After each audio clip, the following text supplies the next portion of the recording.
اعوذ باللہ من الشیطان الرجیم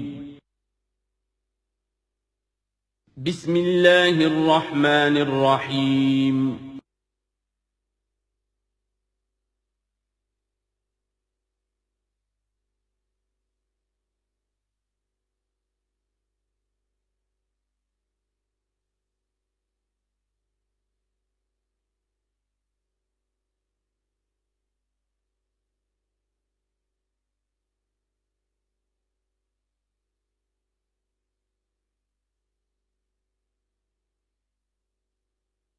بسم اللہ الرحمن الرحیم یا بنی اسرائیل اذکروا نعمتی التی انعمت علیکم وانی فضلتکم علی العالمین واتقوا یوما لا تجزی نفس عن نفس شیئا ولا يقبل منها شفاعة ولا یؤخذ منها عدل ولا هم ینصرون صدق اللہ العظیم رب اشرح لي صدری ویسر لي امری واحلل عقدۃ من لسانی یفقهوا قولی۔ جیسا کہ میں نے عرض کیا تھا، سورہ بقرہ کے 5ویں رکوع سے اور 14ویں رکوع تک تو مسلسل، بلکہ 15ویں رکوع کی بھی پہلی 2 آیات شامل کرنی ہوں گی۔ یہ 10 رکوعوں سے 2 آیات زائد ہیں کہ جن میں خطاب کل کا کل بنی اسرائیل سے ہے۔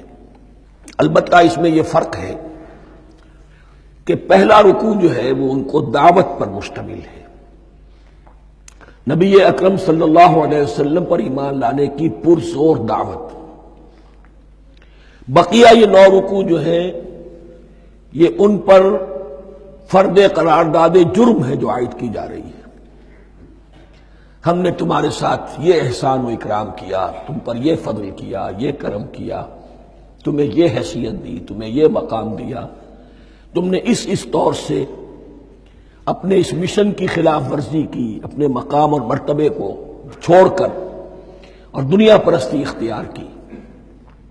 یہ جو 9 رکوع ہیں ان میں بنی اسرائیل کی تاریخ کا تو جو سمجھیے کہ ایک بہت بڑا حصہ اور نمایاں اس کے فیچرز آئیں گے، لیکن یہ سمجھ لیجئے کہ اصل میں یہ امت مسلمہ کو بھی ایک پیشگی تنبیہ ہے کہ کوئی مسلمان امت جب بگڑتی ہے تو یہ چیزیں اس میں آ جاتی ہیں۔ چنانچہ احادیث موجود ہیں حضور کی، لَيَأْتِيَنَّ عَلَىٰ أُمَّتِي مَا أَتَىٰ عَلَىٰ بَنِي إِسْرَائِيلَ حَزْوَ النَّعْلِ بِالنَّعْلِ، میری امت پر بھی وہ سب حالات وارد ہوں گے جو بنی اسرائیل پر آئے، بالکل ایسے جیسے ایک جوتی دوسری جوتی سے مشابہ ہوتی ہے۔ ایک اور حدیث میں فرمایا لَتَتَّبِعُنَّ سُنَنَ مَن قَبْلِكُمْ، تم لازماً اپنے سے پہلوں کی پیروی کرو گے۔ اور اس میں اس حد تک بھی آپ نے وضاحت کر دی کہ اگر وہ سابق امت مسلمہ، سابق امت، اگر وہ گوہ کے بل میں گھسی تھی تم بھی گھسو گے، اور اگر ان میں کوئی بدبخت ایسا اٹھا جس نے اپنی ماں سے زنا کیا تو تم میں سے بھی کوئی شقی ایسا ضرور اٹھے گا جو یہ حرکت کرے گا۔ اس اعتبار سے ان رکوعوں کو پڑھتے ہوئے یہ نہ سمجھیے یہ اگلوں کی داستان ہے، پچھلوں کی کہانیاں ہیں، نہیں۔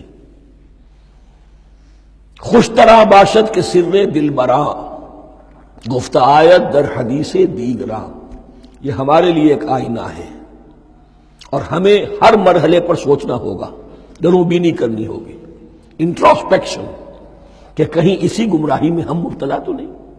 دیکھتے جائیے گا۔ دوسرا نقطہ پہلے سے یہ سمجھ لیجئے، یہ جو 2 آیتیں میں نے 6 رکوع کی تلاوت کی ہیں، بعین ہی یہی 2 آیتیں 15ویں رکوع میں آئیں گی، اور اس کو یوں سمجھیے کہ یہ 2 بریکٹس ہیں۔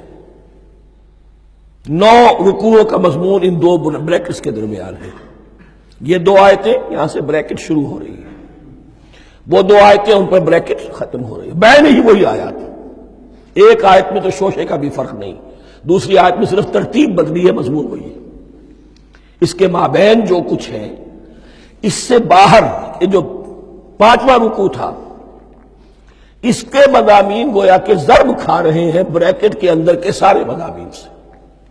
یہ حساب کا بہت ہی عام فہم سا قاعدہ ہے، بریکٹ کے باہر کوئی رقم لکھی ہوئی ہے جس کے بعد کوئی زبر، کوئی جمع یا تفریق اگر نہیں ہے تو وہ ضرب کھائے گی، بریکٹ کے اندر جتنی بھی ویلیوز ہیں ان کے ساتھ ضرب کھائے گی۔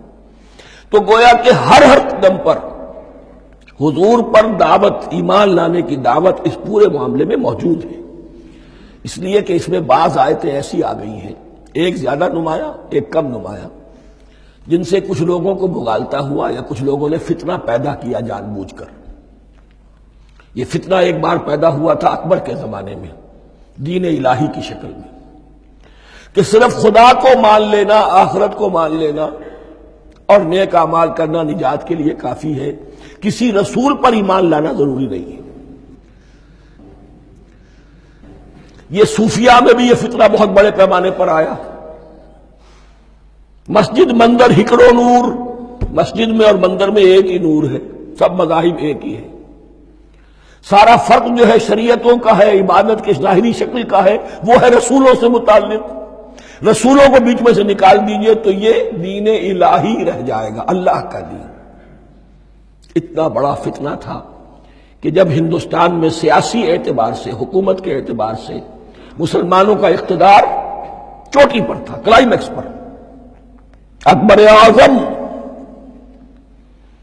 اس وقت یہ دین الہی کا فتنہ اٹھا کہ دین محمدی کا اب دور ختم ہو گیا، وہ 1000 سال کے لیے تھا، 1000 سال پورے ہو گئے، اب الف ثانی ہے، دوسرا 1000 سال ہے، اس کے لیے نیا دین ہے، اسے دین اکبری بھی کہا گیا اور دین الہی بھی کہا گیا۔ اور اس میں ایک آیت آئے گی جس سے استدلال کیا ہے کچھ لوگوں نے۔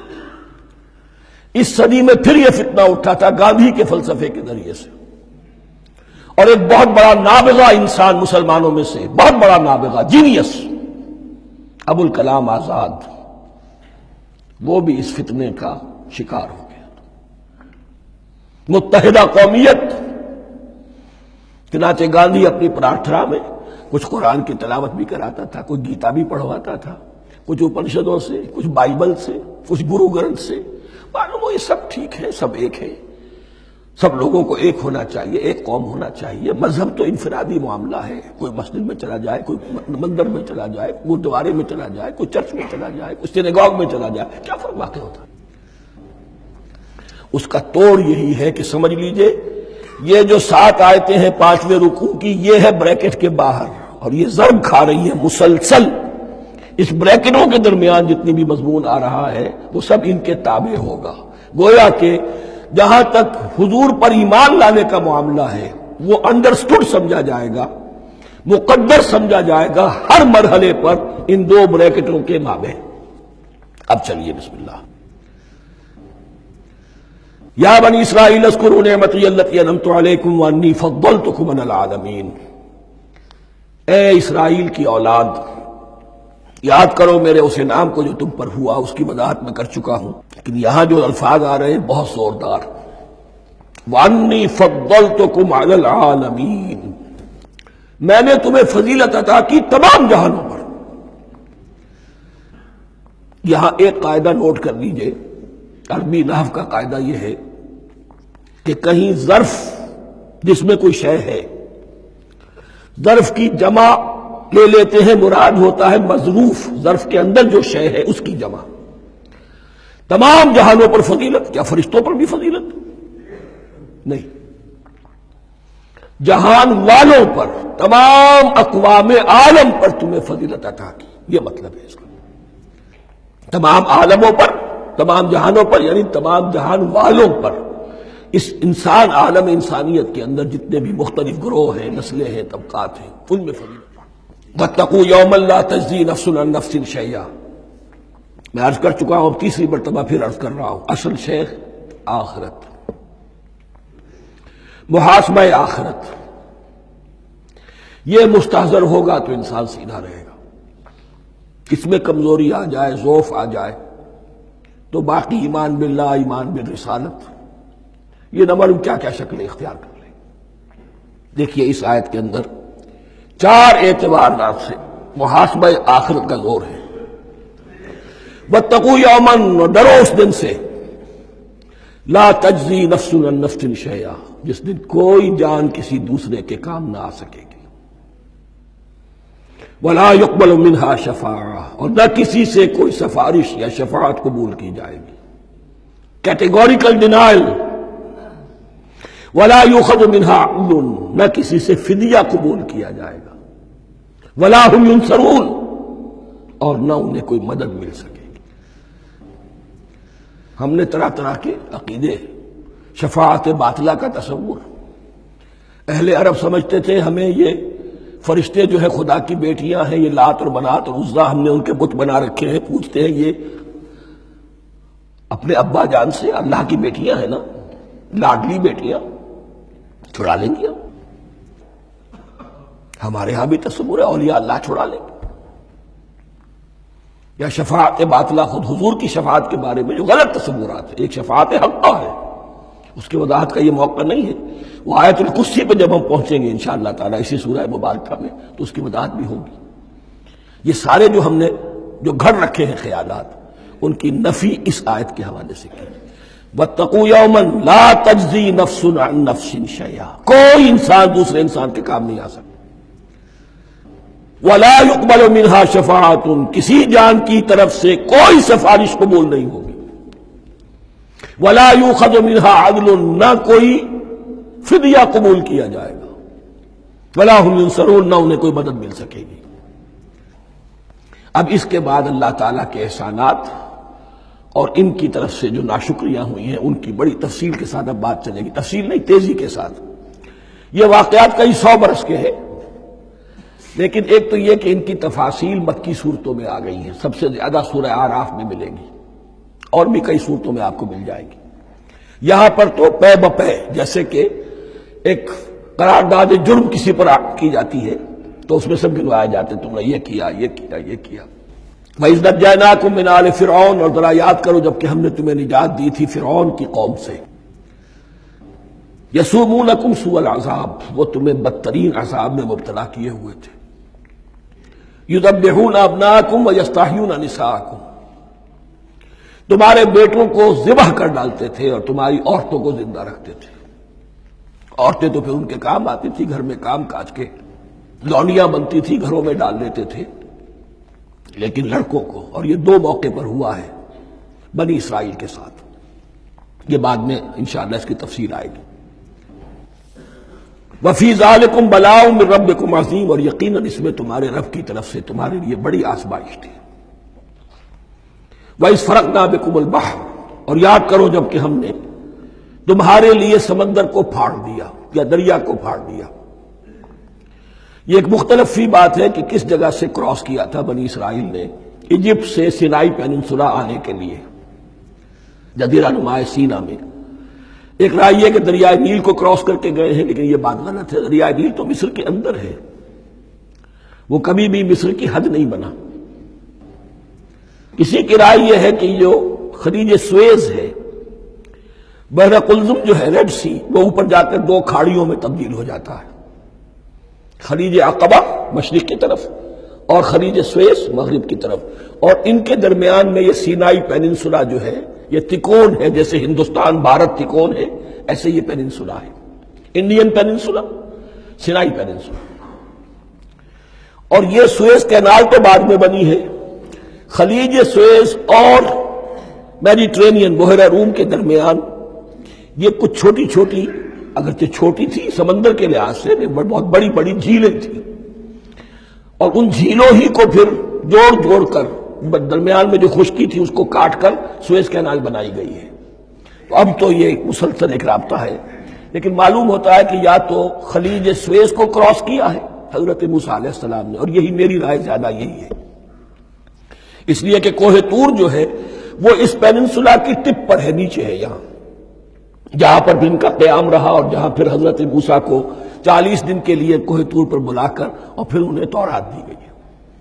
تو معلوم ہوتا ہے کہ جو خلیج سویز ہے اسے کراس کیا ہے۔ کراس کس طرح کیا ہے کہ حضرت موسیٰ کے عصا کی ایک ضرب سے سمندر پھٹ گیا۔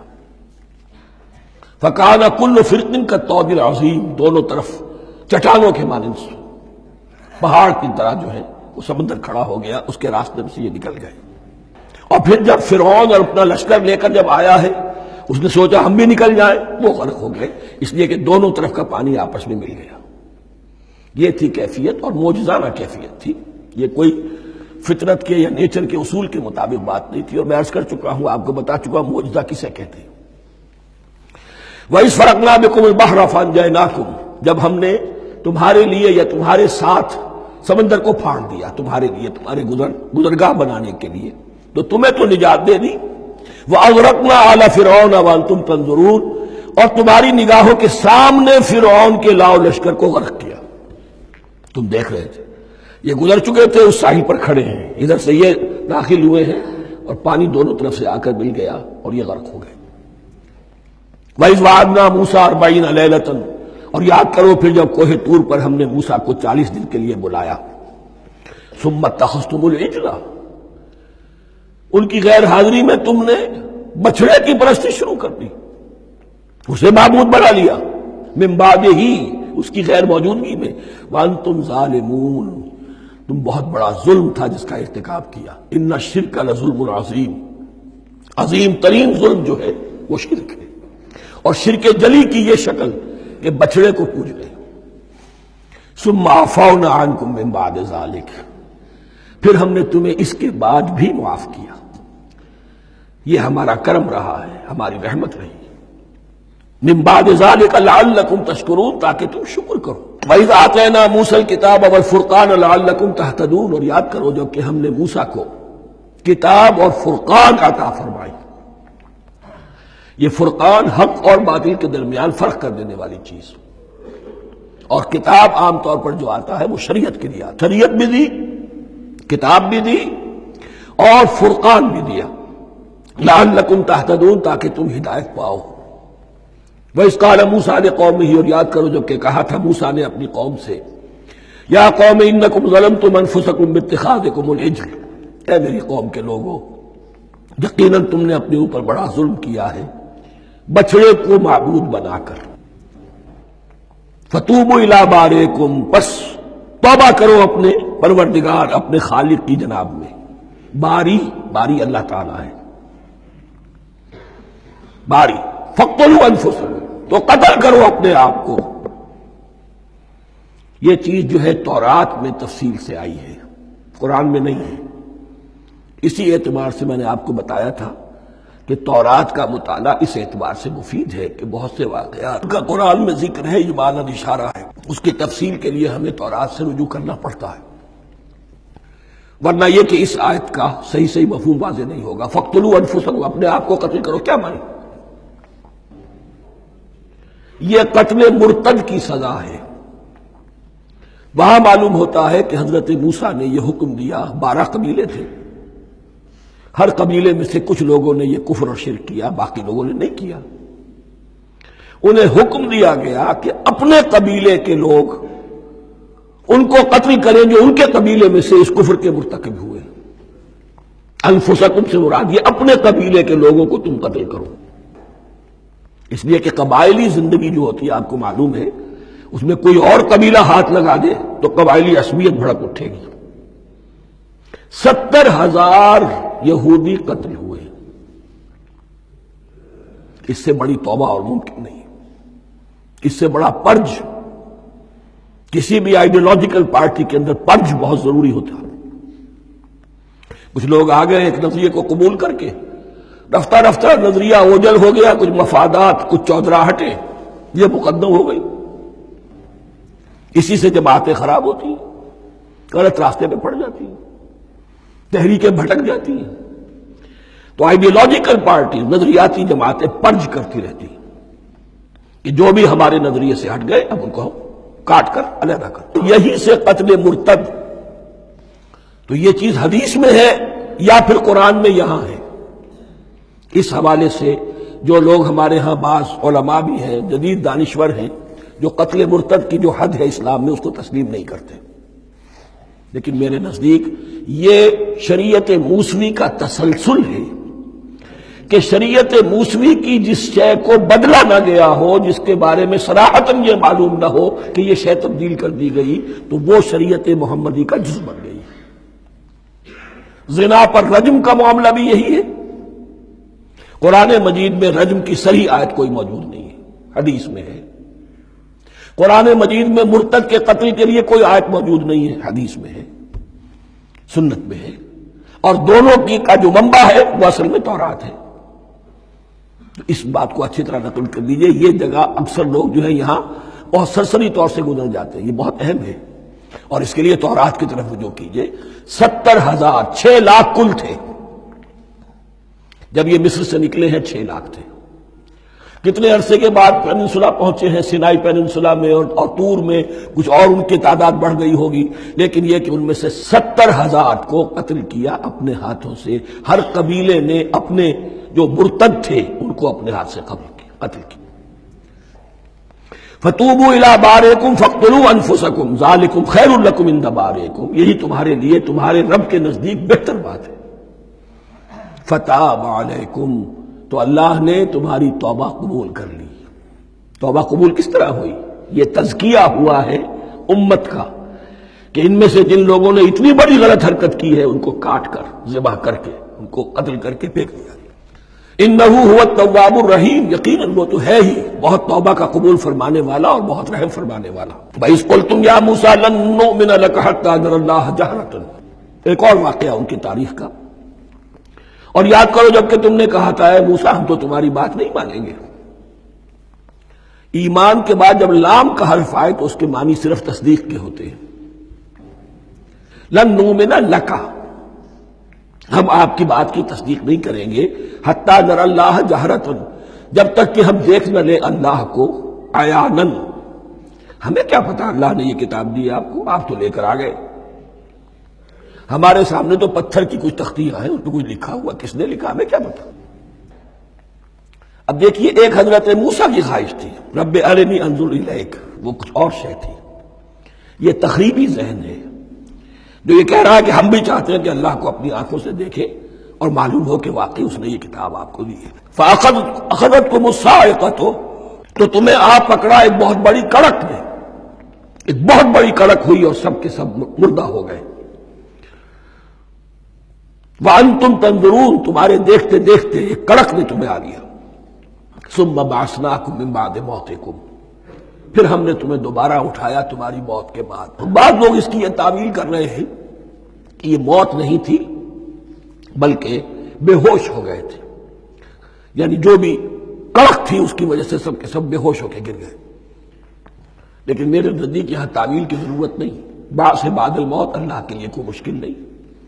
ہم الفاظ کو خواب کا کاہے کو ان کے اصل جو مفہوم ہے جو کہ صاف ہے، صریح ہے، اس سے خواب کا کاہے کے لیے موڑ کر لے کر جائیں۔ ثم بعثناکم من بعد موتکم لعلکم تشکرون، تاکہ تم شکر کرو۔ وظللنا علیکم الغمام وانزلنا علیکم المن والسلوى، اور ہم نے تم پر ابر کا سایہ کیا۔ اب 6 لاکھ کا قافلہ چل رہا ہے، سینائی پیننسولا، صحرا، کوئی اوٹ نہیں، کوئی سایہ نہیں، دق و دق، دھوپ کی تبش۔ تو اللہ کا فضل ہوا کہ ایک سائے کی طرح ابر جو ہے ان کے ساتھ ساتھ جہاں جہاں وہ جا رہے ہیں وہ ابر ان پر سایہ کیے ہوئے۔ وَأَنزَلْنَا عَلَيْكُمُ الْمَنَّ وَالسَّلْوَىٰ، کھانے کو کچھ نہیں، تو من اور سلوہ نازل کیے گئے۔ من ایسے اترتا تھا رات کے وقت کہ جیسے شبنم کے قطرے ہوتے ہیں، لیکن وہ ہوتا تھا کسی ایسی چیز کا جس میں شیرینی تھی، اور پھر وہ زمین پر آ کر جم کر وہ ایک گویا کے دانہ بن جاتے تھے، یہ ان کا اناج ہو گیا۔ کاربوہائیڈریٹ سپلائی اس سے ہو گئی، من سے۔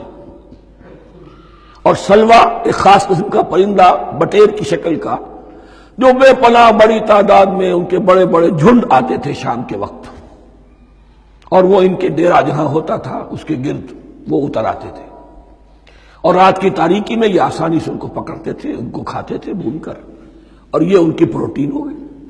پوری غذا جو ہے اللہ تعالیٰ نے ان کو فراہم کر دی۔ وَأَنزَلْنَا عَلَيْكُمُ الْمَنَّ وَالسَّلْوَىٰ كُلُوا مِن طَيِّبَاتِ مَا رَزَقْنَاكُمْ، کھاؤ ان پاکیزہ چیزوں کو جو ہم نے تمہیں عطا کی ہیں۔ وَمَا ظَلَمُونَا، ہم نے تو ان پر کوئی ظلم نہیں کیا، وَلَٰكِن كَانُوا أَنفُسَهُمْ يَظْلِمُونَ، لیکن وہ خود ہی اپنے اوپر ظلم ڈھاتے رہے، ہر قدم پر نافرمانی اور ناشکری۔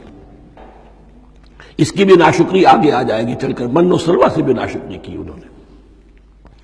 وَإِذْ قُلْنَا ادْخُلُوا هَٰذِهِ الْقَرْيَةَ فَكُلُوا مِنْهَا حَيْثُ شِئْتُمْ رَغَدًا وَادْخُلُوا الْبَابَ سُجَّدًا وَقُولُوا حِطَّةٌ نَغْفِرْ لَكُمْ خَطَايَاكُمْ، اور یاد کرو جب کہ ہم نے تم سے کہا تھا اس شہر میں داخل ہو جاؤ، اور پھر کھاؤ اس میں سے بافراغت جہاں سے چاہو جو چاہو، لیکن دیکھنا دروازے میں داخل ہونا جھک کر، اور کہتے رہنا مغفرت مغفرت مغفرت، ہم تمہاری خطاؤں سے درگزر فرمائیں گے۔ اس آیت کو سمجھنے کے لیے ذرا تاریخی بات سمجھ لیجئے۔ صحرائے سینا میں آنے کے بعد، اور یہ جو کتاب تورات انہیں مل گئی تھی، اس کے بعد حضرت موسیٰ علیہ السلام کے ہی زمانے میں انہیں جہاد اور قتال کا حکم ہوا۔ اس سے پوری قوم نے انکار کر دیا، یہ سورہ مائدہ میں آئے گا۔ اس پر اللہ تعالیٰ نے ایک سزا مسلط کر دی ان پر کہ 40 برس تک اسی صحرا میں بھٹکتے پھریں گے۔ اگر یہ ابھی قتال کرتے، جہاد کرتے، تو پورا فلسطین ان کے ہاتھ پر ابھی فتح کرا دیتے، لیکن چونکہ انہوں نے بزدلی دکھائی ہے، اب سزا یہ ہے فَإِنَّهَا مُحَرَّمَةٌ عَلَيْهِمْ 40 سَنَةً يَتِيهُونَ فِي الْأَرْضِ، اب 40 برس تک یہ اسی صحرا میں بھٹکتے پھریں گے، اور ارض فلسطین جو ان کے لیے ارض موعود تھی وہ ان پر حرام کر دی گئی 40 سال کے لیے۔ اس 40 سال کے عرصے میں حضرت موسیٰ کا بھی انتقال ہو گیا، حضرت ہارون کا بھی ہو گیا، اور اس عرصے میں ایک نئی نسل پیدا ہوئی۔ وہ جو غلامی کا داغ اٹھائے ہوئی نسل آئی تھی مصر سے، جن کے اندر مورل کیریکٹر جو ہے وہ بہت کمزور ہو جاتا ہے، وہ پوری نسل ختم ہو گئی، نئی نسل اب پیدا ہوئی۔ 40 برس صحرا میں پیدا ہوئے، یہی پلے بڑھے، ان میں اب ایک جذبہ تھا۔ حضرت موسیٰ کے پھر جو خلیفہ تھے یوشع ابن نون، جوشوا، تورات میں ان کا نام جوشوا ہے، یوشع، ان کی سرکردگی میں اب بنی اسرائیل کی اس نئی نسل نے قتال کیا، جنگ کی، اور پہلا شہر جو فتح ہوا وہ اریحا۔ آج بھی وہ شہر جو ہے جیریکو جو آپ دیکھتے ہیں خبروں کے اندر آتا ہے بار بار، اریحا اس کا پرانا نام ہے، یہ شہر فتح ہوا۔ اس فتح کی بات کا تذکرہ ہو رہا ہے۔ یاد کرو جب کہ ہم نے تم سے کہا تھا اس بستی میں، اس شہر میں داخل ہو جاؤ فاتحانہ، اور پھر جو کچھ یہاں ہے، جو نعمتیں ہیں، ان سے متمتع ہو، کھاؤ پیو، لیکن داخل ہونا سجدہ کرتے ہوئے، مراد کیا؟ جھک کر، یعنی ایسا نہ ہو کہ تکبر کی وجہ سے تمہاری گردنیں اکڑ جائیں، گردنیں جھکا کر اللہ کا احسان مانو، یہ نہ سمجھو کہ یہ فتح تم نے حاصل کی۔ اس کی تفسیر اصل میں نظر آتی ہے حضور کی شخصیت میں، کہ جب فتح مکہ کے موقع پر مکے میں داخل ہوئے ہیں تو جس سواری پر آپ بیٹھے ہوئے تھے، آپ کی پیشانی اس کی گردن کے ساتھ جڑی ہوئی تھی۔ یہ وقت ہوتا ہے جب کہ تکبر اور تعالی، فاتح کی حیثیت سے آنا، اور بندہ مومن کے لیے یہی وقت ہے تواضع کا، جھکنے کا۔ وَقُولُوا حِطَّةٌ، حتیٰ یحط تو کہتے ہیں جھاڑ دینے کو، تو اس کے معنی کیا ہے؟ اے اللہ ہمارے گناہ جھاڑ دے، مغفرت، اے اللہ ہمیں مغفرت، ہماری مغفرت فرما، جو خطائیں ہو گئی بخش دے۔ قولوا حطۃ، تمہاری زبان پر استغفار ہونا چاہیے، تمہاری گردنیں جھکی ہوئی ہونی چاہیے۔ نغفر لکم خطایاکم، اگر تم اس پر عمل کرو گے ہم تمہاری خطائیں جو ہیں انہیں معاف فرما دیں گے۔ وسنزید المحسنین، اور جو تم میں محسن ہوں گے انہیں اور بھی زیادہ دیں گے، اور انعام و اکرام آئیں گے۔ فبدل الذین ظلموا قولا غیر الذی قیل لہم، تو ان میں سے جو ظالم تھے، جو بد کردار تھے، انہوں نے بدل دیا، ایک اور قول اختیار کر لیا اس قول کی جگہ جو انہیں کہا گیا تھا حتہ حتہ، انہوں نے کہنا شروع کیا ہنتا ہنتا، ہمیں تو گیہوں چاہیے۔ یہ بعد میں ابھی آ جائے گا اگلے رکوع کے اندر، کہ من و سلوہ سے ان کی طبیعتیں بھر گئی تھی ایک ہی چیز کھا کھا کے۔ اب وہ کہہ رہے تھے کوئی چیز ہمیں جو ہے زمین کی روئیدگی میں سے، پیداوار میں سے، تو وہ ان کے زبان پر انہوں نے مذاق اڑاتے ہوئے گویا کہ حضرت موسیٰ علیہ السلام کے ذریعے سے حکم ملا ہے، استہزاء کر رہے ہیں، حطۃ کی بجائے حنطۃ۔ فانزلنا علی الذین ظلموا رجزا من السماء بما كانوا یفسقون، تو جن لوگوں نے یہ حرکت کی تھی ان پر ہم نے آسمان سے ایک بہت بڑا عذاب نازل کیا۔ تورات سے معلوم ہوتا ہے کہ پلیگ آئی، اور جنہوں نے یہ حرکت کی تھی وہ سب کے سب ہلاک ہو گئے یریکو کے اندر، بما كانوا یفسقون، بسبب اس نافرمانی کے جو انہوں نے کی۔ وَإِذِ اسْتَسْقَىٰ مُوسَىٰ لِقَوْمِهِ فَقُلْنَا اضْرِب بِّعَصَاكَ الْحَجَرَ، اب یہ پھر صحرائے سیرا کا واقعات آ رہے ہیں، ان میں ترتیب زمانی نہیں ہے۔ اریحا کی فتح جو ہے حضرت موسیٰ کے بعد ہے، لیکن اب یہاں پہ پھر ابھی وہ جو صحرائے تیہ میں جب بھٹک رہے تھے پھر اس کا ذکر ہے۔ وَإِذِ اسْتَسْقَىٰ مُوسَىٰ لِقَوْمِهِ فَقُلْ اضْرِب بِّعَصَاكَ الْحَجَرَ، اور جب کہ موسیٰ کی قوم نے موسیٰ سے پانی طلب کیا۔ اب صحرا میں آپ کو معلوم ہے جہاں پڑاؤ تھا اب وہاں پانی نہیں، 6 لاکھ ہو 7 لاکھ ہو کتنے افراد ہو، پانی چاہیے۔ وَإِذِ اسْتَسْقَىٰ مُوسَىٰ لِقَوْمِهِ فَقُلْ اضْرِب بِّعَصَاكَ الْحَجَرَ، تو ہم نے کہا کہ اپنے عصا سے ضرب لگاؤ چٹان پر۔ فَانْفَجَرَتْ مِنْهُ اثْنَتَا عَشْرَةَ عَيْنًا، تو اس سے 12 چشمے پھوٹ بہے۔ فجر کہتے ہیں کسی شے کے پھٹ کر کوئی چیز برآمد ہو۔ فجر جو ہوتی ہے، فجر کا وقت رات کی تاریکی کا پردہ چاک ہوتا ہے اور سپیدہ سحر نمودار ہوتا ہے۔ فَانْفَجَرَتْ مِنْهُ اثْنَتَا عَشْرَةَ عَيْنًا، تو 12 چشمے پھوٹ بہے۔ قَدْ عَلِمَ كُلُّ أُنَاسٍ مَشْرَبَهُمْ، یہاں اناس سے کیا مراد ہے؟ ہر قبیلہ، ہر قبیلے نے اپنا گھاٹ معین کر لیا۔ 12 قبیلے تھے، اگر علیحدہ علیحدہ نہ ہوتا معاملہ، 12 چشمے اسی لیے دیے گئے کہ لڑے نہ جھگڑے نہ۔ پانی تو بہت بڑی چیز ہے، کہیں پانی پینے پلانے پہ جھگڑا اور کہیں گھوڑا آگے بڑھانے پہ جھگڑا، یہ تو قبائلی زندگی کے اندر ہوتی ہی چیزیں۔ تو اس اعتبار سے اللہ تعالیٰ نے ان کے لیے یہ سہولت کی کہ 12 چشمے پھوٹ بہے۔ قد علم کل اناس مشربہم، ہر ایک نے اپنا گھاٹ جان لیا، معین کر لیا۔ کلوا واشربوا من رزق اللہ، گویا کہ کہہ دیا گیا کہ کھاؤ اور پیو اللہ کے رزق میں سے۔ ولا تعثوا فی الارض مفسدین، اور زمین میں فساد مچاتے نہ پھرو۔ کھانے پینے کے لیے پانی بھی ادھر آ گیا، کھانے کے لیے من و سلوہ آ گیا۔ اب دیکھیے ان کی ناشکری۔ وَإِذْ قُلْتُمْ يَا مُوسَىٰ لَن نَّصْبِرَ عَلَىٰ طَعَامٍ وَاحِدٍ، یاد کرو جب کہ تم نے کہا تھا اے موسیٰ ہم ایک کھانے پر تو صبر نہیں کر سکتے، کھا کھا کے بکھتا گئے ہیں من و سلوہ۔ فَادْعُ لَنَا رَبَّكَ، تو ذرا اپنے رب سے دعا کرو، پکارو ہمارے لیے اپنے رب کو۔ یخرج لنا، وہ نکالے ہمارے لیے مما تنبت الارض، زمین کی روئیدگی اور پیداوار میں سے، نباتات ارضی میں سے، من بقلہا، اس کی ترکاریاں، وقصائہا، اور ککڑیاں، کھیرے اور ککڑیاں، ان سب کے لیے یہ لفظ ہے۔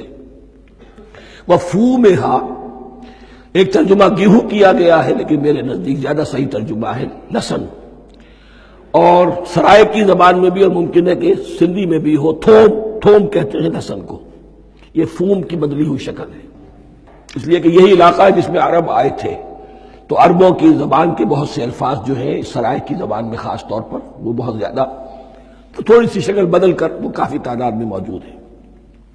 وعدسہا، اور دال خاص طور پر مسور کی، وبصلہا، اور پیاز۔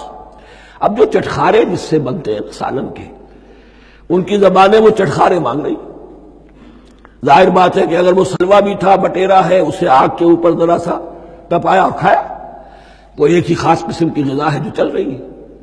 اسی طرح من جو ہے وہ ایک خاص قسم کا سیریل ان کے لیے بن گیا ہے۔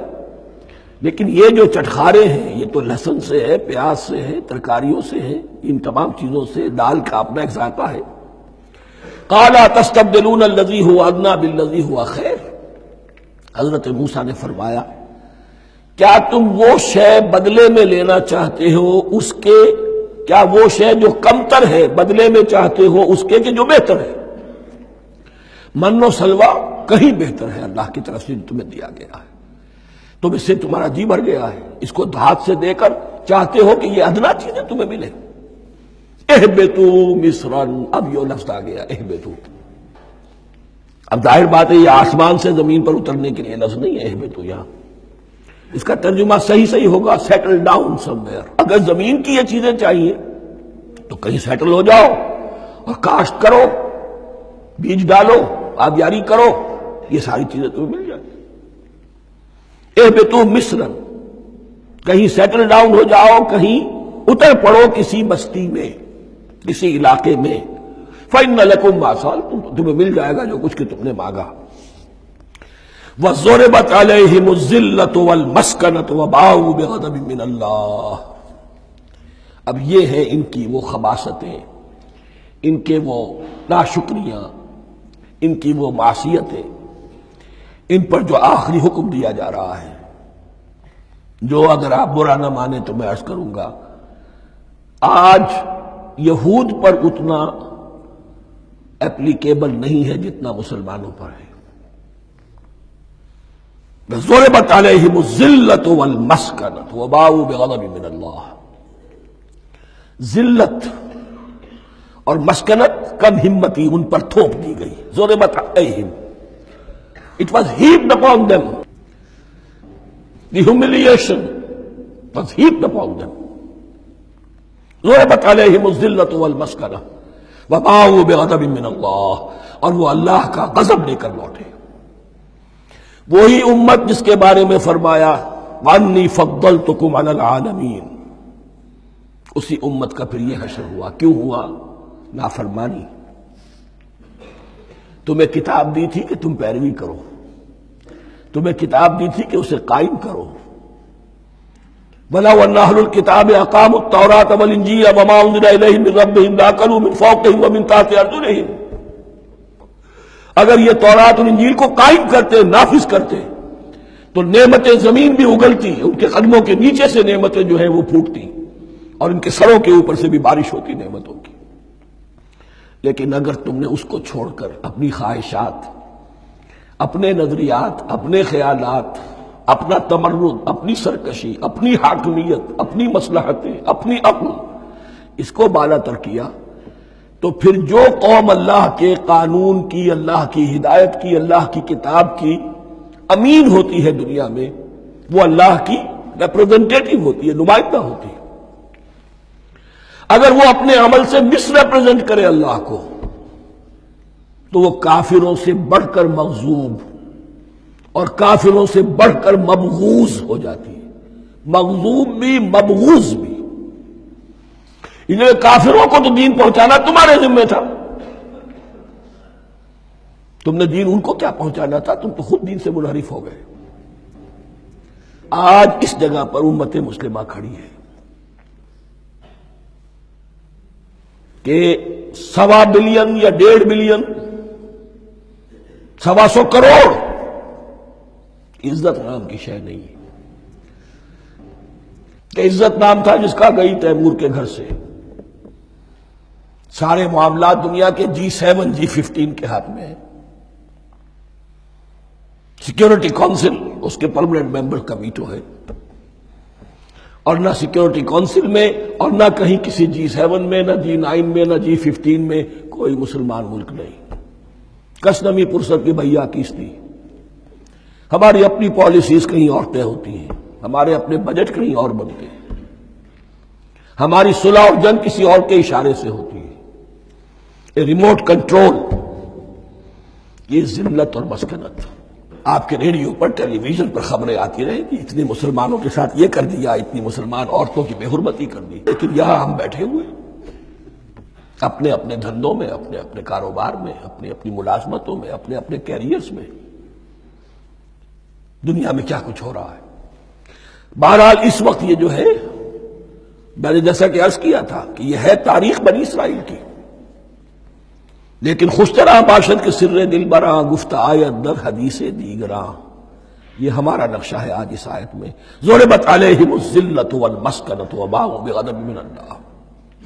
اور یہ کیوں؟ ذالک بانہم کانوا یکفرون بآیات اللہ، یہ اس لیے کہ وہ اللہ کی آیات کا انکار کرتے رہے۔ وَيَقْتُلُونَ النَّبِيِّينَ بِغَيْرِ الْحَقِّ، اللہ کے نبیوں کو ناحق قتل کرتے رہے۔ ہمارے ہاں بھی مجددین امت میں سے کتنے ہیں جو جیلوں میں ڈالے گئے، جن کو ایسی ایسی مار پڑی ہے کہ کہا جاتا ہے کہ ہاتھی کو بھی وہ مار پڑتی تو برداشت نہ کرتا۔ احمد ابن حنبل کے ساتھ کیا ہوا؟ ابو حنیفہ جیل میں انتقال کیا، امام مالک کے کندھے کھینچ دیے گئے، اتار دیے گئے، منہ کالا کر کے اور اونٹ پر بٹھا کر پھرایا گیا۔ امام دار الہجرہ شیخ احمد سرہندی جیل میں رہے، سید احمد بریلوی اور ان کے ساتھیوں کو خود مسلمانوں نے تہہ تیغ کیا ہے۔ بہرحال یہ داستانیں ہیں، اب نبی تو کوئی نہیں آئے گا، ان کے ہاں نبی تھے، ہمارے ہاں مجددین ہیں، علماء حق ہیں، جیسے کہ حدیث بھی ہے علماء امتی کا انبیاء بنی اسرائیل، تو جو انہوں نے انبیاء کے ساتھ کیا ہم نے مجددین اور علماء کے ساتھ کیا۔ ذالک بما عصوا وکانوا یعتدون، اور یہ ہوا ان کی نافرمانیوں کی وجہ سے اور حد سے تجاوز کرنے کی وجہ سے۔ اللہ تعالیٰ تو ظالم نہیں، اللہ نے تو اونچا مقام دیا تھا، ہمیں بھی خیر امت قرار دیا، کنتم خیر امت اخرجت للناس تأمرون بالمعروف وتنہون عن المنکر وتؤمنون باللہ۔ اب اگر ہم نے وہ اپنا مشن چھوڑ دیا تو ذلت اور مسکنت وہ ہمارا مقدر بن گیا۔ اللہ کا قانون اور اللہ کا عدل بے لاگ ہے، وہ فرام امہ ٹو امہ چینج نہیں ہوتا۔ سنت اللہ جو ہے لن تجد لسنت اللہ تحویلا ولن تجد لسنت اللہ تبدیلا، اللہ کی سنت بدلتی نہیں۔ بنی اسرائیل کا جو حشر ہوا آج وہ ہمارا ہو رہا ہے۔ بہرحال اس پر میری جو کتاب ہے سابق اور موجودہ مسلمان امتوں کا ماضی حال اور مستقبل، اس کا مطالعہ کیجیے۔ اب آ گئی وہ آیت کہ جس سے استدلال کیا گیا ہے کہ ایمان بالرسالت نجات کے لیے ضروری نہیں ہے۔ ان الذین آمنوا والذین ہادوا والنصارى والصابئین من آمن باللہ والیوم الآخر وعمل صالحا فلہم اجرہم عند ربہم ولا خوف علیہم ولا ہم یحزنون۔ یقیناً جو لوگ ایمان لائے، اور اس سے مراد ہے جو ایمان لائے حضور پر، محمد پر صلی اللہ علیہ وسلم، والذین ہادوا، اور جو یہودی ہو گئے، والنصارى، اور نصرانی، والصابئین، اور صابی وہ لوگ تھے عراق کے علاقے میں رہتے تھے جو کہتے تھے کہ ہم دین ابراہیمی پر ہیں، لیکن ان کے ہاں بھی بہت کچھ بگڑ گیا تھا، جیسے حضرت ابراہیم کی نسل حضرت اسماعیل کی نسل بگڑ گئی تھی تو اس طرح وہ بھی بگڑ گئے تھے، ستارہ پرستی زیادہ تر ان کے ہاں تھی۔ من آمن باللہ والیوم الآخر، جو کوئی بھی ایمان لایا اللہ پر اور یوم آخر پر، وعمل صالحا، اور اس نے عمل کیے اچھے، فلہم اجرہم عند ربہم، تو ان کے لیے محفوظ ہے ان کا اجر ان کے رب کے پاس، ولا خوف علیہم ولا ہم یحزنون، اور نہ ان پر کوئی خوف ہوگا اور نہ وہ کسی حزن سے دوچار ہوں گے۔ ظاہر الفاظ کے اعتبار سے دیکھیے کہ یہاں ایمان بالرسالت کا ذکر نہیں ہے۔ ویسے تو اگر کوئی اس سے یہ غلط استدلال کرتا ہے تو اس کا پہلا جو اصولی جواب ہے وہ تو یہ ہے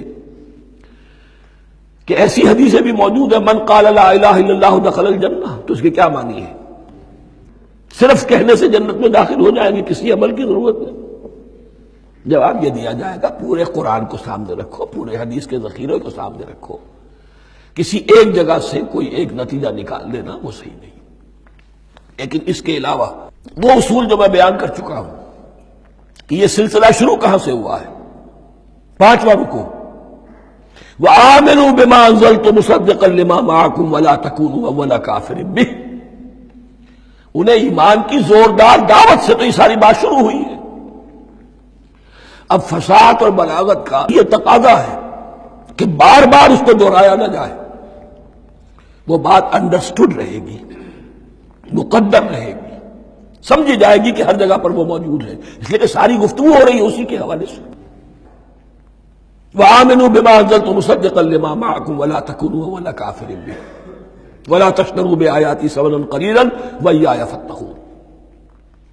اس حوالے سے یوں سمجھیے اب اس آیت کو کہ یہاں پر کچھ الفاظ محذوف مانے جائیں گے، ان الذین آمنوا والذین ہادوا والنصارى والصابئین من آمن باللہ والیوم الآخر وعمل صالحا فی ایامہم فلہم اجرہم عند ربہم ولا خوف علیہم ولا ہم یحزنون۔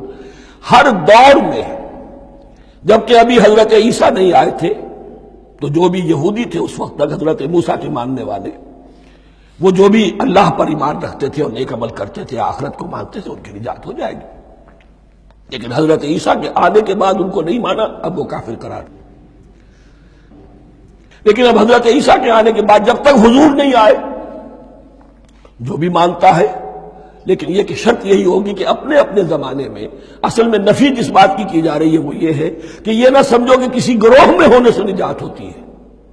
نجات کسی گروہ میں ہونے کی وجہ سے نہیں ہے، نجات کی بنیاد ایمان اور عمل صالح ہے. کسی رسول پر ایمان لانا اپنے دور کے رسول پر وہ تو لازم ہے، لیکن یہ ہے کہ اس پر ایمان تو لے آئے اور وہ عمل صالح نہیں ہے تو نجات نہیں ہوگی. تو یہ اپنے اپنے دور میں اپنے اپنے زمانے میں ہر امت کے لیے وَلِكُلِّ أُمَّةٍ أَجَلٌ قرآن مجید کے ایک مقام پر آیا ہے، ہر امت کے لیے ایک خاص معین مدت ہے. اس معینہ مدت میں اب ظاہر بات ہے جو لوگ حضور کی بعثت سے پہلے فوت ہو گئے ان پر تو کوئی ذمہ داری نہیں تھی حضور پر ایمان لانے کی، اور ایسے لوگ تھے، ایسے موحدین مکے میں موجود تھے جو یہ کہتے تھے کعبے کے پردے پکڑ پکڑ کر اے اللہ ہم صرف تجھے پوجنا چاہتے ہیں، صرف تیری بندگی کرنا چاہتے ہیں، لیکن جانتے نہیں کیسے کریں. یہ بات موجود تھی اور ان کا انتقال بھی ہو گیا.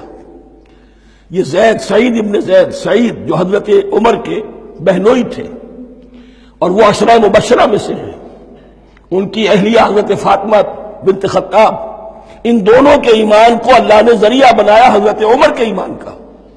اور یہ والد تھے سعید کے زید، وہ یہ کہتے ہوئے دنیا سے چلے گئے حضور کی ابھی بعثت ہی نہیں ہوئی تھی، اے اللہ میں صرف تیری بندگی کرنا چاہتا ہوں، کیسے کروں یہ نہیں جانتا. اسی کو ذہن میں رکھیے، اہدنا الصراط المستقیم جو میں نے کہا تھا، ایک سلیم الفطرت انسان، سلیم العقل انسان توحید تک پہنچ جاتا ہے، آخرت کو پہچان لیتا ہے. لیکن اب کیا کروں؟ اس شریعت کے لیے، ان احکام کے لیے وہ دستے سوال دراز کرنے پر مجبور ہے. الحمدللہ رب العالمین الرحمن الرحیم مالک یوم الدین ایاک نعبد و ایاک نستعین اہدنا الصراط المستقیم. اسی صراط المستقیم کی دعا کا یہ جواب اب آئے گا، شروع ہوگا سورہ بقرہ سے. یہ کرو، یہ نہ کرو، یہ فرض ہے، یہ تم پر لازم کیا گیا، یہ چیز حرام کی گئی، وغیرہ وغیرہ.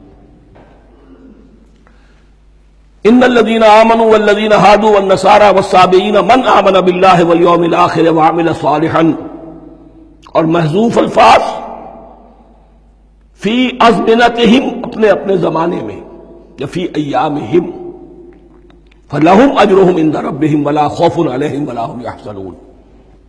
وَإِذْ أَخَذْنَا مِیثَاقَکُمْ وَرَفَعْنَا فَوْقَکُمُ الطُّورَ، اور ذرا یاد کرو جب کہ ہم نے تم سے عہد لیا، قول و قرار لیا، اور تمہارے اوپر اٹھا دیا طور کو، پہاڑ کو. جب تورات دی گئی تو اس وقت ایک کیفیت معجزانہ طور پر ایسی پیدا کی گئی، ان کے اوپر ایک روب ڈالنے کے لیے اور خشیت قلب میں پیدا کرنے کے لیے کوہ طور اٹھا کر معلق کر دیا گیا. اس وقت کہا گیا خذوا ما آتیناکم بقوۃ، تو اس قول و قرار کے وقت ایک معجزے کی شکل یہ ہوئی تھی.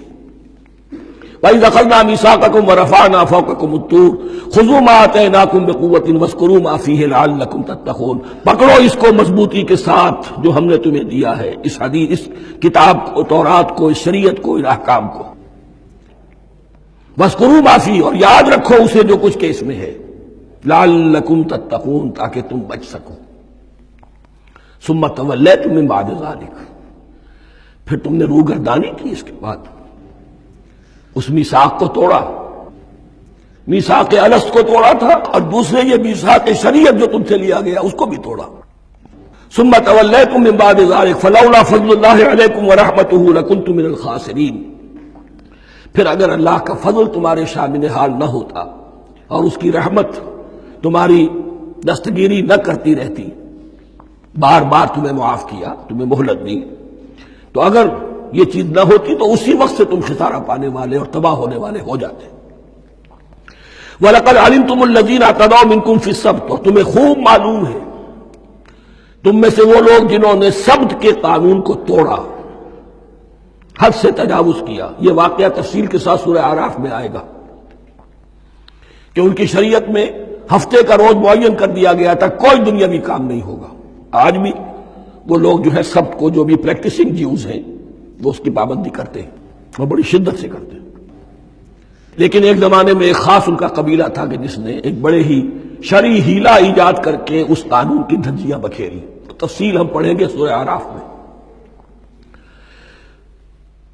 وَلَقَدْ عَلِمْتُمُ الَّذِينَ اعْتَدَوْا مِنْكُمْ فِي السَّبْتِ، تمہارے علم میں ہے تمہارے وہ لوگ کہ جنہوں نے سبت کے قانون کے ضمن میں خلاف ورزی کی فَقُلْنَا لَهُمْ كُونُوا قِرَدَةً خَاسِئِينَ، تو ہم نے کہہ دیا ان کو کہ ہو جاؤ ذلیل بندر، ان کی شکلیں بس کر دی گئی، انہیں بندروں کی شکل میں تبدیل کر دیا گیا۔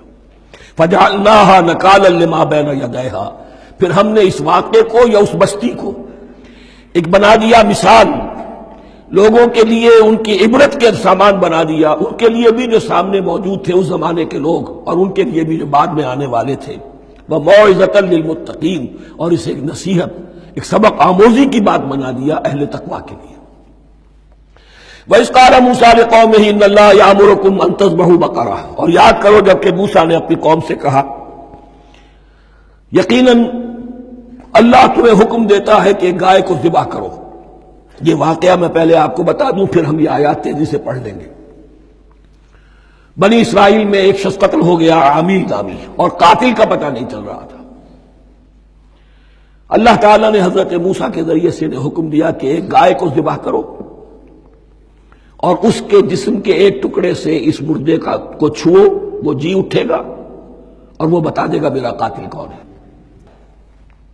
اب یہ معجزات کی شکل ہے جو بار بار آ رہے ہیں، اور سابق اس امت کے اندر معجزات کا آپ کو بہت عمل دخل ملے گا۔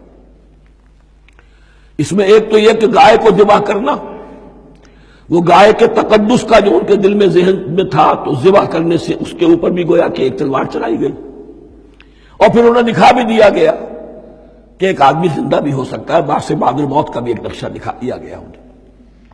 لیکن انہیں جب یہ حکم ملا اور ان کے دلوں کے اندر وہ بچڑے کی اور گائے کی تقدیس جو ہے وہ پلی ہوئی تھی، اب انہوں نے سوال کر کے کسی طریقے سے بچنے کے لیے مین میخ نکالی، کیسی گائے ہو، کیا رنگ ہو، کس طرح کی ہو، کس عمر کی ہو۔ بالآخر یہ کہ جب ہر طرف سے گھیراؤ ان کا ہو گیا اور سب چیزیں جو ہیں ان کے سامنے واضح کر دی گئی، تب انہوں نے یوں سمجھیے چاروں ناچار بادل ناخواستہ اس حکم پر عمل کیا۔ بس اب ترجمہ کر لیجئے۔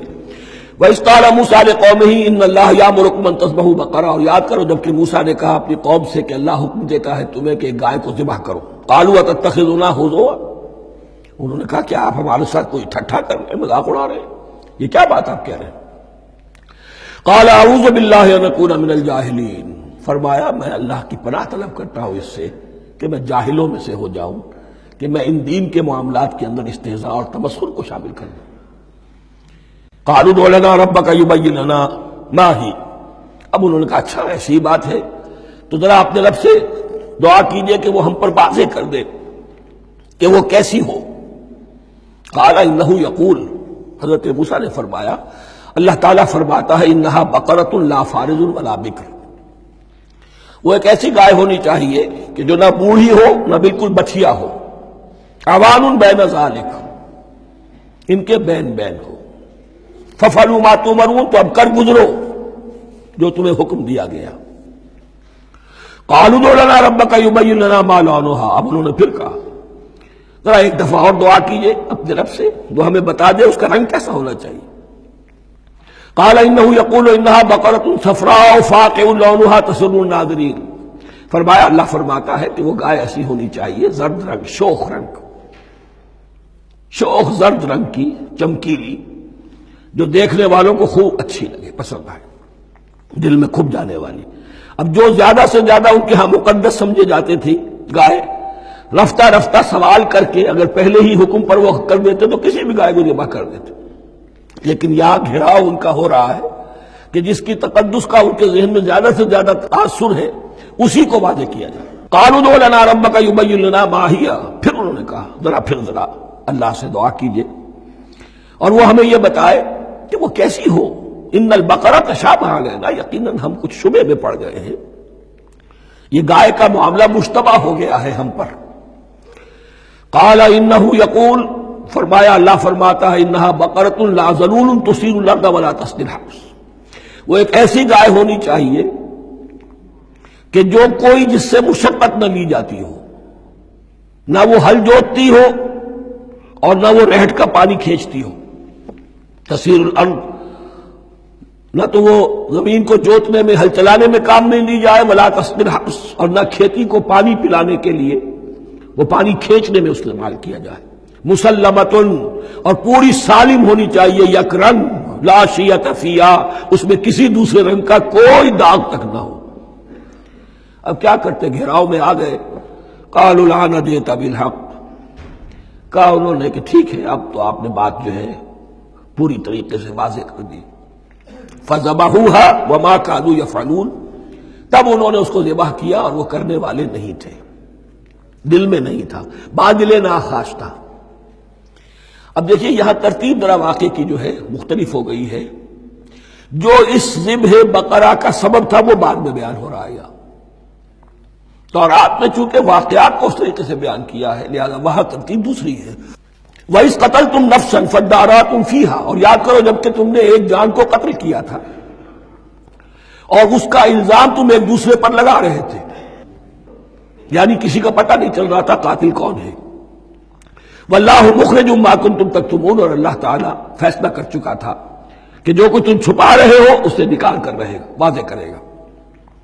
فَقُلْ اضْرِبُوهُ بِبَعْضِهَا، تو ہم نے حکم دیا کہ اس کی لاش کو اس گائے کے ایک ٹکڑے سے، اس کے جسم کے ایک حصے سے ضرب لگاؤ۔ كَذَلِكَ يُحْيِي اللَّهُ الْمَوْتَىٰ، اور دیکھو اس طریقے سے اللہ مردوں کو زندہ کر دے گا۔ تھوڑی دیر کے لیے وہ زندہ ہوا اور اس نے اپنے قاتل کا نام بتا دیا۔ وَيُرِيكُمْ آيَاتِهِ لَعَلَّكُمْ تَعْقِلُونَ، اور وہ تمہیں دکھاتا ہے اپنی آیات تاکہ تم عقل سے کام لو۔ اب جو الفاظ آ رہے ہیں بہت سخت ہیں، بہت سخت ہیں، لیکن ان کو پڑھتے ہوئے درون بینی ضرور کیجیے گا، اپنے اندر جھانکیے گا۔ ثُمَّ قَسَتْ قُلُوبُكُمْ، پھر تمہارے دل سخت ہو گئے جب دین میں ہیلے بہانے نکالے جانے لگے اور ہیلوں بہانوں کے ذریعے سے شریعت کے احکام سے بچا جائے، اللہ کو دھوکہ دینے کی کوشش کی جائے، اس کا جو نتیجہ نکلتا ہے وہ دل کی سختی۔ ثم قست قلوبکم، پھر تمہارے دل سخت ہو گئے۔ فہی کالحجارۃ او اشد قسوہ، تو وہ تو اب پتھروں کے مانند ہیں بلکہ سختی میں ان سے بھی زیادہ شدید ہے۔ یہ ویسے بھی فصاحت اور بلاغت کا بھی بڑا ایک عمدہ مقام ہے قرآن کا۔ وَإِنَّ مِنَ الْحِجَارَةِ لَمَا يَتَفَجَّرُ مِنْهُ الْأَنْهَارُ، پتھروں میں سے تو ایسے بھی ہوتے ہیں جن میں سے چشمے پھوٹ بہتے ہیں۔ وَإِنَّ مِنْهَا لَمَا يَشَقَّقُ فَيَخْرُجُ مِنْهُ الْمَاءُ، اور ایسے بھی ہیں جو شق ہو جاتے ہیں، پتھر چٹانیں، ان میں سے پانی برآمد ہو جاتا ہے۔ وَإِنَّ مِنْهَا لَمَا يَهْبِطُ مِنْ خَشْيَةِ اللَّهِ، اور ان میں وہ بھی ہوتے ہیں جو اللہ کے خوف سے گر پڑتے ہیں۔ وَمَا اللَّهُ بِغَافِلٍ عَمَّا تَعْمَلُونَ، اور اللہ تعالیٰ غافل نہیں ہے اس سے جو تم کر رہے ہو۔ یہ کیفیت جو ہے ثم قست قلوبکم فہی کالحجارۃ او اشد قسوہ، ہے کون؟ یا بنی اسرائیل اذکروا نعمتی التی انعمت علیکم وانی فضلتکم علی العالمین، جن پر 1400 برس ایسے گزرے کہ کوئی لمحہ ایسا نہ تھا کہ نبی موجود نہ ہو، جنہیں 3 کتابیں دی گئیں۔ لیکن یہ کہ اپنی بدعملی، عقائد میں بھی مین بیخ کر کے اپنے آپ کو بچانے کے راستے نکال لینا، اعمال میں بھی ہیلوں کے ذریعے سے، کتاب الحیل کے ذریعے سے اپنے آپ کو ذمہ داریوں سے مبرہ کر لینا، اس کا نتیجہ پھر یہ نکلتا ہے۔ اللہ تعالیٰ مجھے اور آپ کو اس انجام بد سے بچائے۔ بارک اللہ لی ولکم فی القرآن العظیم ونفعنی وإیاکم بالآیات والذکر الحکیم۔